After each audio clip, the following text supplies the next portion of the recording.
Di sebuah desa kecil di pinggiran kota, hiduplah Mas Fajar, seorang pria berusia 35 tahun yang dikenal sebagai sosok pekerja keras. Ia adalah anak tunggal dari seorang ibu janda bernama Ibu Siti, yang mencari nafkah dengan berjualan roti keliling. Kehidupan mereka jauh dari kata sejahtera. Sejak kecil, Mas Fajar sudah merasakan kerasnya hidup, dibesarkan di tengah keterbatasan ekonomi yang membuatnya hanya mampu menamatkan pendidikan hingga bangku SMP. Biaya sekolah yang tinggi memaksanya meninggalkan mimpinya untuk melanjutkan ke jenjang yang lebih tinggi. Sejak usia remaja, ia bekerja sebagai buruh pabrik, berharap bisa meringankan beban ibunya yang semakin tua dan lemah. Setiap pagi, Mas Fajar berangkat ke pabrik dengan semangat. Meski tubuhnya seringkali lelah setelah seharian bekerja. Ia pulang ke rumah sederhana mereka dengan rasa puas, mengetahui bahwa upahnya membantu ibunya membeli kebutuhan sehari-hari.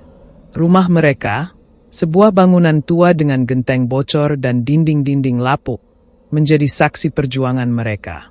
Ibu Siti, dengan keranjang rotinya, berkeliling desa di bawah terik matahari atau guyuran hujan, menjajakan dagangannya dengan penuh ketabahan.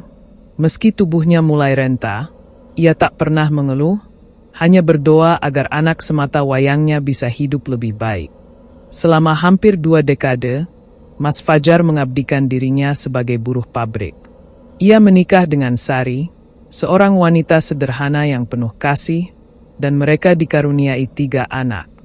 Namun, hidupnya berubah drastis ketika pabrik tempatnya bekerja mengalami kebangkrutan. Ia diberhentikan bersama ratusan pekerja lain, hanya mendapatkan pesangon yang jumlahnya tidak seberapa. Di tengah ketidakpastian, Mas Fajar dan Sari memutuskan untuk memulai babak baru. Dengan pesangon itu, mereka membuka warung sembako kecil di halaman rumah mereka, berharap usaha ini akan menjadi jalan menuju kehidupan yang lebih stabil. Warung sembako itu sederhana, hanya sebuah kios kecil dengan rak-rak kayu yang dipenuhi barang kebutuhan sehari-hari seperti beras, minyak goreng, gula, dan sabun. Namun, harapan mereka pupus ketika warung itu sepi pembeli. Persaingan dengan warung-warung lain yang sudah mapan di desa membuat usaha mereka sulit berkembang. Harga barang di warung tetangga seringkali lebih murah, dan pelanggan setia mereka sudah terbiasa berbelanja di tempat lain. Selama hampir setahun, warung Mas Fajar hanya mampu memutar modal tanpa menghasilkan keuntungan yang berarti. Keadaan ini membuat Mas Fajar semakin tertekan, terutama ketika melihat ibunya masih berkeliling menjajakan roti meski tubuhnya sudah lemah. Di titik terendahnya, Mas Fajar bertemu dengan Adam, seorang pria misterius yang dikenal sebagai orang pintar di desa mereka. Adam memiliki reputasi sebagai seseorang yang bisa membantu menyelesaikan masalah dengan cara-cara gaib. Dalam sebuah percakapan di pinggir sawah, Adam menawarkan bantuan untuk melariskan warung Mas Fajar. Ada cara untuk membuat warungmu ramai, katanya dengan nada penuh keyakinan. Tapi kamu harus ikut petunjukku dengan penuh kepercayaan. Dalam keputusasaan, Mas Fajar setuju tanpa banyak bertanya. Ia hanya ingin kehidupan keluarganya membaik, dan jika itu berarti mengikuti saran Adam, ia rela melakukannya. Ritual-ritual yang diminta Adam terasa aneh bagi Mas Fajar. Ia diminta menyiapkan sesajen berupa bunga, kemenyan, dan makanan tertentu yang harus diletakkan di persimpangan jalan pada tengah malam. Adam juga memintanya untuk bersemedi di sebuah makam tua di pinggir desa selama 3 malam berturut-turut, sambil membaca mantra-mantra yang tidak ia pahami. Meski ragu, Mas Fajar menjalani semua itu dengan tekad kuat. Ia ingin warungnya sukses, bukan hanya untuk dirinya, tetapi juga untuk ibunya yang sudah terlalu lama berjuang. Hasilnya mengejutkan. Dalam beberapa minggu, warung Mas Fajar mulai ramai. Tetangga yang sebelumnya jarang datang kini menjadi pelanggan tetap. Sari, yang biasanya hanya melayani beberapa pembeli, kini sibuk menimbang beras dan menghitung kembalian. Pendapatan mereka meningkat, dan untuk pertama kalinya, Mas Fajar merasa ada harapan.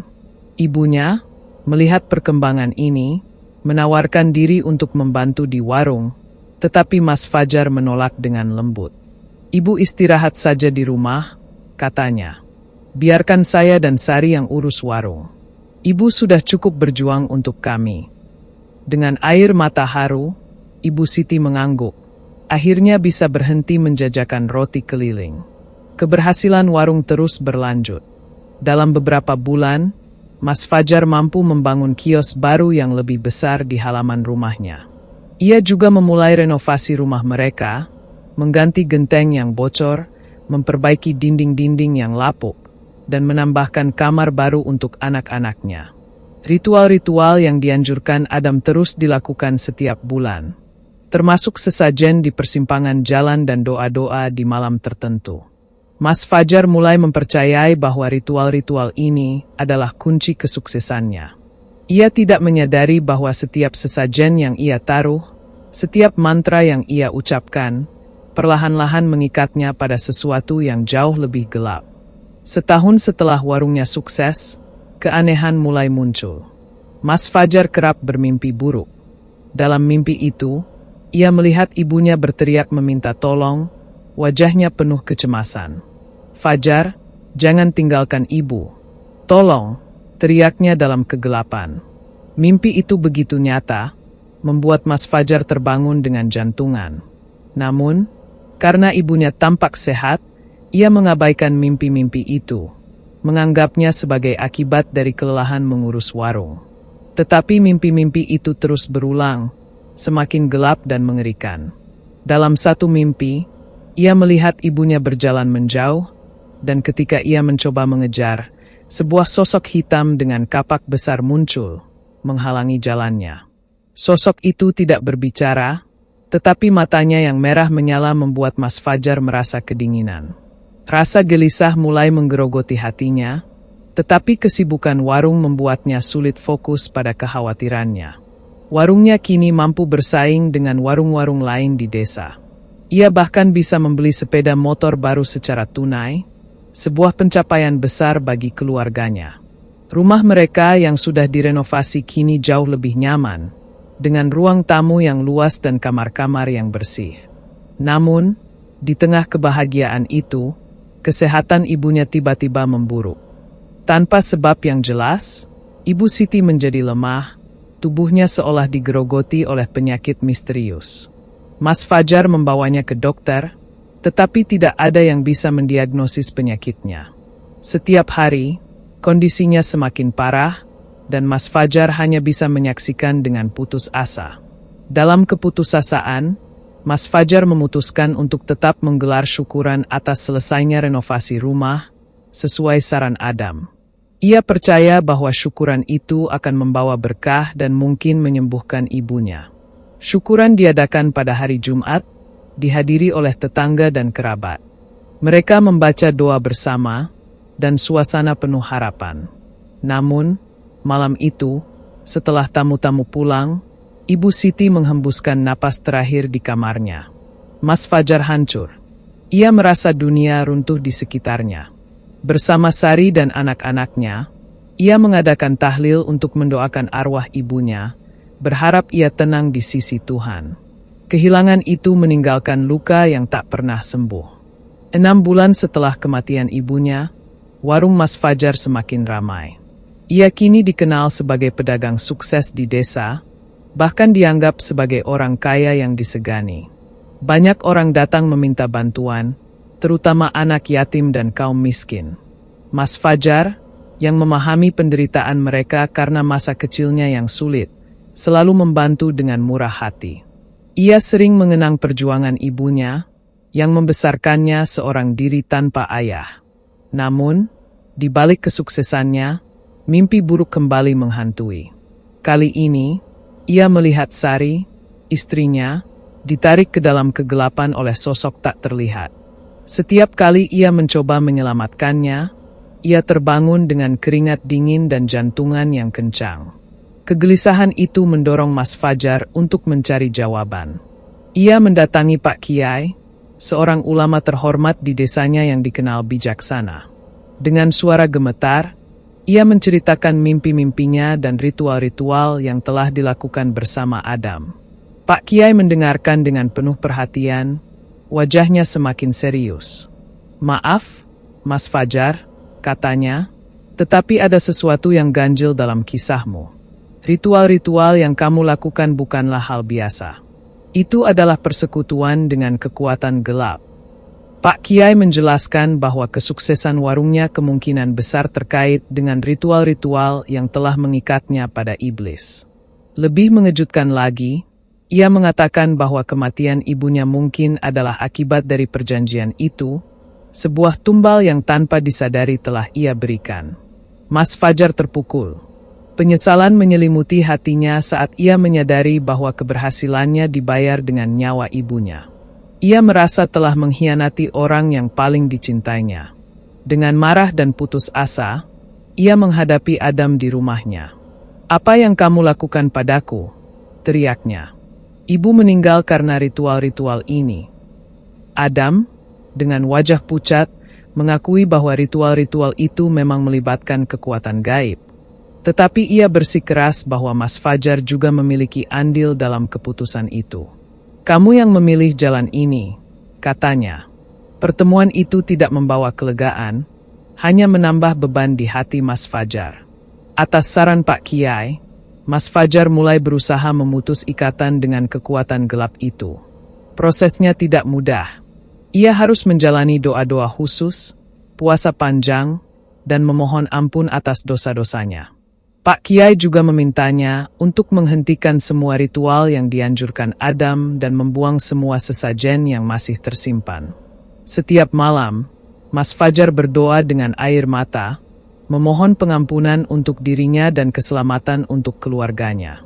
Namun, proses itu membawa konsekuensi yang berat. Tubuhnya mulai melemah, dan rasa sakit yang tak kunjung reda menyerangnya. Ia bolak-balik ke rumah sakit, tetapi dokter tidak bisa mendiagnosis penyakitnya. 5 rumah sakit telah ia datangi, tetapi tidak ada yang memberikan harapan. Selama 3 bulan, Mas Fajar berjuang dengan rasa sakit yang menyiksa. Semua asetnya, dari tanah hingga harta benda, terpaksa dijual untuk membiayai pengobatan. Warung sembako yang dulu menjadi kebanggaannya kini kembali seperti semula, kecil dan sederhana, hanya mampu memenuhi kebutuhan dasar. Sari berusaha keras menjalankan warung sambil merawat suaminya dan anak-anak mereka. Di tengah penderitaan, Mas Fajar mulai merasa bahwa sakitnya adalah bagian dari hukuman atas kesalahan yang telah ia lakukan. Ia sering terbangun di tengah malam, mendengar suara-suara aneh di sekitar rumah, seperti langkah kaki atau bisikan yang tidak jelas. Sari juga mulai merasakan keanehan, seperti benda-benda di warung yang berpindah tempat tanpa sebab. Suatu malam, ketika Mas Fajar sedang berdoa, ia mendengar ketukan keras di pintu. Ketika ia membuka, tidak ada siapapun di luar, tetapi udara terasa dingin dan berat. Ia mulai merasa bahwa kekuatan gelap yang pernah ia undang masih mengintai. Pak Kiai, yang terus membimbingnya, mengatakan bahwa proses pembebasan dari ikatan gaib membutuhkan pengorbanan besar, baik fisik maupun mental. "Ini adalah ujian," katanya. "Kamu harus kuat dan tetap berpegang pada iman." Mas Fajar berusaha mematuhi, tetapi rasa sakitnya semakin parah, membuatnya sulit bahkan untuk berjalan. Setelah hampir setahun menderita, Mas Fajar akhirnya menyerah. "Sudahlah, Sari," katanya dengan suara lemah. "Saya dirawat di rumah saja. Kita tidak punya apa-apa lagi untuk melawan ini." Ia memilih menerima takdirnya dengan pasrah, menghabiskan hari-harinya di ranjang sederhana di kamar mereka. Sari, dengan penuh kesabaran, merawatnya sambil mengurus warung dan anak-anak mereka. Meski hidup mereka kembali sederhana, Mas Fajar menemukan kedamaian dalam keluarganya. Ia sering memandang anak-anaknya bermain di halaman, mengingat masa kecilnya bersama ibunya. "Kebahagiaan sejati bukan harta," katanya pada Sari suatu malam. "Kalian adalah harta terbesarku." Warung sembako mereka tetap bertahan, meski tidak lagi menghasilkan keuntungan besar. Pelanggan setia masih datang, dan Sari mengelola warung dengan penuh dedikasi. Pak Kiai terus mengunjungi mereka, memberikan nasihat dan doa. Ia mengatakan bahwa penderitaan Mas Fajar adalah bagian dari proses penyucian jiwa dan fisiknya dari dosa-dosa masa lalu. Setiap langkah menuju kebenaran membutuhkan pengorbanan, katanya. Tapi Tuhan Maha Pengampun bagi mereka yang tulus bertaubat. Kisah Mas Fajar menjadi pelajaran berharga bagi warga desa. Cerita tentang warung sembako yang sukses karena pesugihan, lalu runtuh karena kutukan, menyebar dari mulut ke mulut. Banyak yang datang ke rumah Mas Fajar, bukan lagi untuk meminta bantuan, tetapi untuk mendengar kisahnya dan mengambil hikmah. Ia sering berbagi cerita dengan suara lemah, mengingatkan orang-orang untuk tidak tergoda oleh janji-janji kesenangan instan. Kesenangan dunia itu hanya ilusi, katanya.